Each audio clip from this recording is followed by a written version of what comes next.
The gown was everything she'd ever imagined: lace-trimmed bodice, beaded veil, corset feet, a dress meant for a fairy tale. But Ifeoma didn't feel like a princess. She felt unsettled. Everyone said she was lucky. Her groom was wealthy, handsome, from a respected family. But deep down, Ifeoma knew something was missing. And the closer the wedding came, the louder the silence in her chest grew. Ifeoma's mother, Stella, worked as a cook for Madame Obi's household. Loyal, humble, trusted, and Ifeoma, she was a quiet girl who helped her mother peel the yams, wash the vegetables, and even wash the plates. Polite, focused, and always listening. Never in the way, yet always present.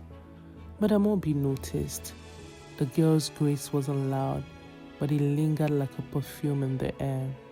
She was sharp, well-mannered, a girl who greeted everyone, even the gate man, with her eyes and her hands. So one day, Madame Obi called her son, Kelvin, and said, "Come home. I've met someone you should know. She's not flashy, but she's a wife, material." That was how it began. No roses, no proposal fireworks, just a quiet introduction and a mother's confident matchmaking. And for a while, it felt easy. It was their first night out. Kelvin was warm, witty, and full of playful energy. He leaned across the table, telling stories about his travels. She laughed easily, genuinely. It felt like connection. It felt promising.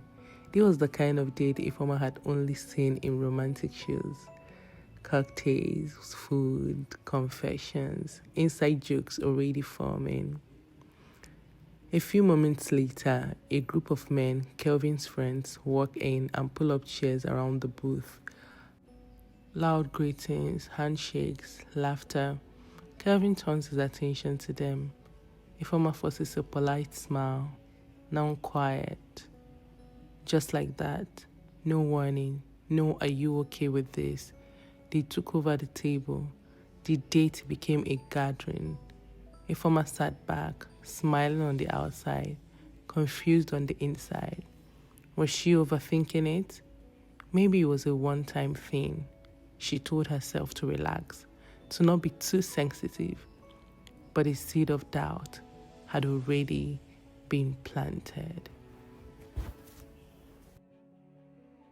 Kelvin's charm faded quickly. Every time she tried to talk, he was out with friends. When she felt unheard, he laughed it off. She had become a spectator in a relationship she was meant to be staring in. The worst part, he didn't even notice. The wedding was 1 week away. Invitations had gone out. The halls were booked. Souvenirs had been packed.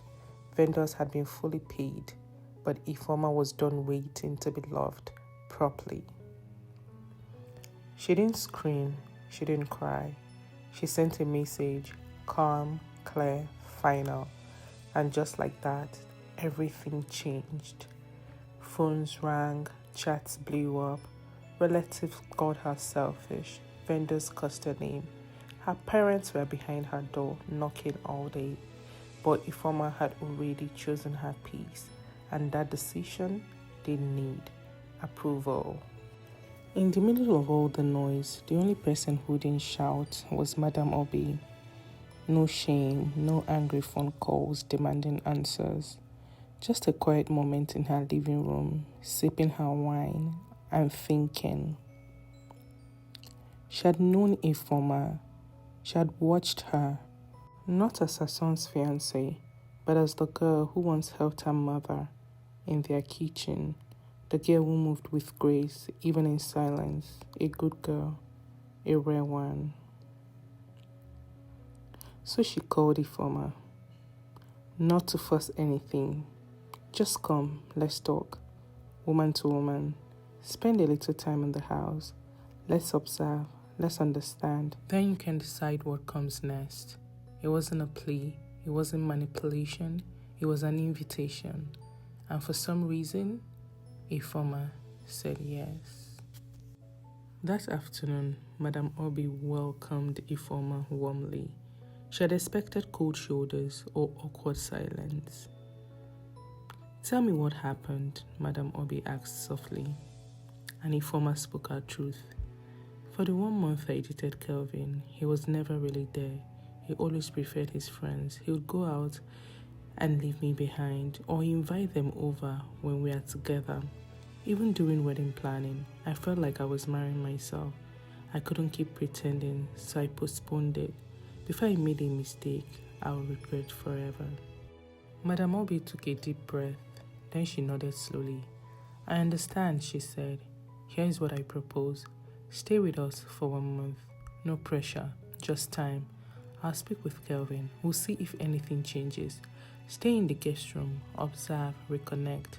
If after 1 month you still feel the same, I'll not stop you from walking away." And that was it. Not a trap, not a setup. Just a second chance to see clearly. And Ifeoma, she nodded, because even though her heart was confused, her spirit knew she needed clarity. 2 days later, Ifeoma arrived to Madam Obi's mansion. She walked into the compound like someone walking into a story she hadn't finished reading. It wasn't unfamiliar, but it wasn't home either. She wasn't the cook's daughter anymore. She wasn't a bride anymore. She wasn't even sure what she was right now. But one thing was clear. She needed this space, this pause, this clarity. So she kept working. Ifeoma moved into the visitor's room. She didn't unpack. She just lay there, still, quiet, tired, not just in her body, but in her soul. What now? 1 month, 30 days. That's what Madam Obi said. But time doesn't heal what isn't real. And Ifeoma was beginning to wonder, was there anything real left to fix? The next morning, Madam Obi didn't waste time. She called them both to sit. Ifeoma still guarded, Kelvin acting as if nothing had happened. Madam Obi said, "Kelvin, you're my son, and I won't cover you when you're wrong. This girl loved you, and you didn't show up for her. You ignored her, you left her behind. Now you have 1 more chance, 30 days, to prove you're serious with her. Be present, because I don't want you to lose her." Kelvin sighs, then nods slightly. He leans forwards, hands clasped, giving what looks like a forced smile. "Okay, I get it. I'll do better, I promise." It sounded like a promise, but to Ifeoma, it felt like a deja vu. And just when she thought maybe, just maybe, he meant it. That same night, after promising he would change, Kelvin was gone. Ifeoma checked the time, 10:42 p.m., then 11:18, then midnight. She called once, twice, 5 times. No answer. In a house that wasn't hers, in a relationship that wasn't holding, she stood there in the living room, staring at the clock. And out there, across town, Kevin was just laughing in a club, phone in his hands, not picking up his calls. Promise already forgotten. The next morning, Ifeoma brought breakfast for Madam Obi. She sat there. The night had been long. Her eyes showed it. "He left again," she said softly. He didn't even say a word. He didn't even come into the guest room to check in on me. Madam Obi looked up and said, "It's just 2 days, my dear. Let us give him time, a little more time, and then we'll see." But Ifeoma's heart had already started to drift from hope.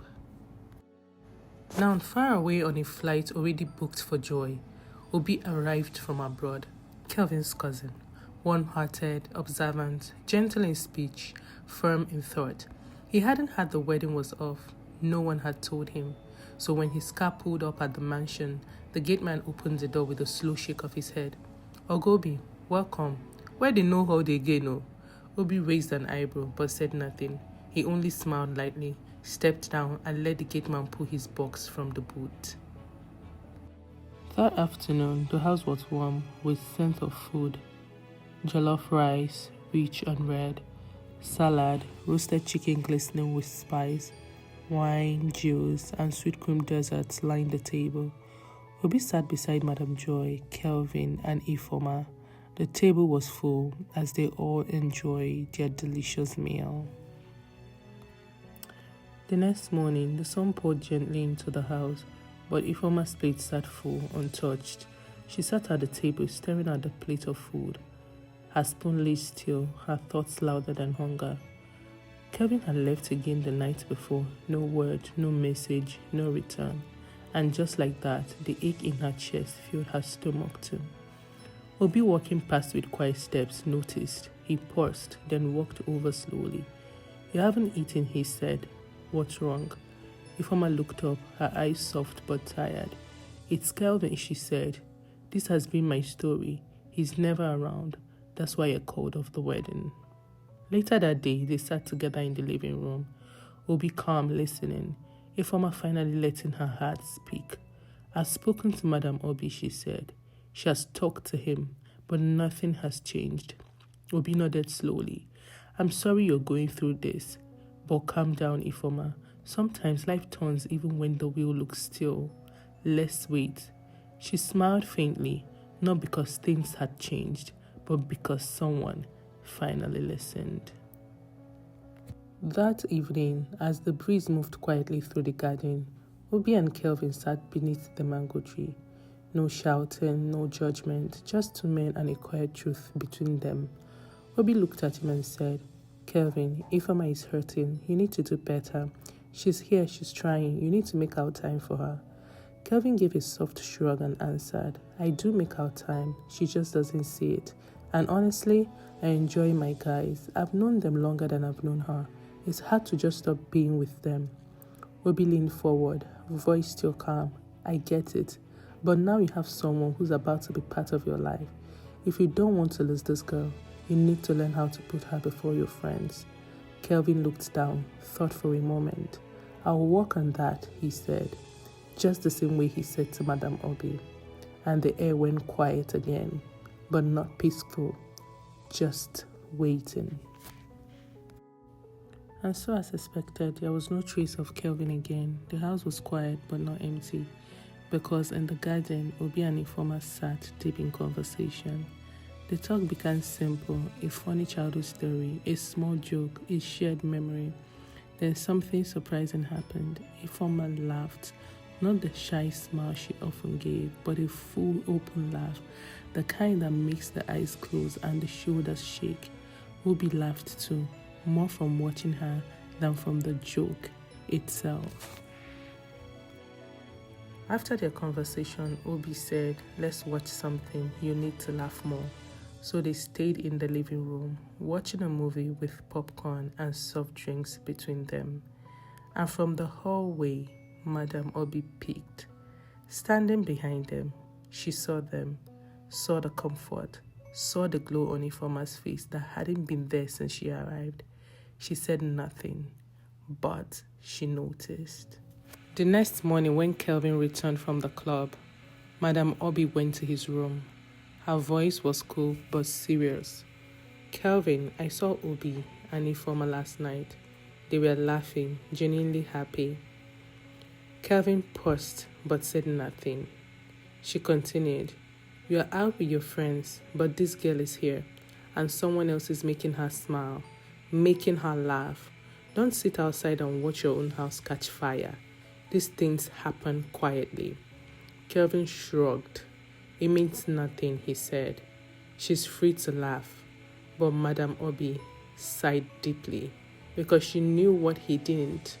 Attention builds affection, and distance invites replacement. The late afternoon sun poured over the garden, warm and golden, as Obi and Ifoma sat together. Their voices rose and fell with easy rhythm, punctuated by bursts of genuine laughter. For once, the air felt light. Obi leaned back, his smile tinged with a quiet vulnerability. He began to tell Ifeoma about his past, the relationships that had started with hope but ended in disappointment, the ways he had been unlucky in love. She listened intently, her laughter fading into empathy as his words painted the picture of a man who had been searching but never quite finding. Then softly, almost like an admission she had been holding back for too long, Ifeoma spoke. She told Obi that living here in this house, waiting for Kelvin to change, had drained her, that all she wanted now more than anything was happiness. Her voice was calm, but the ache behind it was undeniable. They sat there, the silence between them saying as much as their words had, when suddenly a shadow stretched across the grass. Kelvin had arrived. He walked towards them, his eyes narrowing as he lifted to meet his. Obi. Why is it that you're always here, always having these conversations with her? The tension in his voice cut through the still air. Then, turning to Ifeoma, Kelvin's tone grew sharper. I hope you remember she's my fiancée, Obi. We should be married by now if she hadn't postponed the wedding for reasons I still don't understand. Ifeoma's eyes held his, steady and unflinching. The reason you don't understand, she said, is because you've never been giving me the attention I needed. If you had, the wedding wouldn't have been postponed. I came here thinking there'll be a difference, Kelvin, but it's clear, nothing has changed. The weight of her words lingered long after she stood up and walked away. The next day, Ifeoma found herself in the garden with Madame Obi and Obi. Her tone was respectful but resolute. As she explained that she wanted to leave, she told Madame Obi and Obi himself that she didn't believe Kelvin would ever change and that she would rather go back to her own home than remain and face more disappointment. She didn't want fights or drama.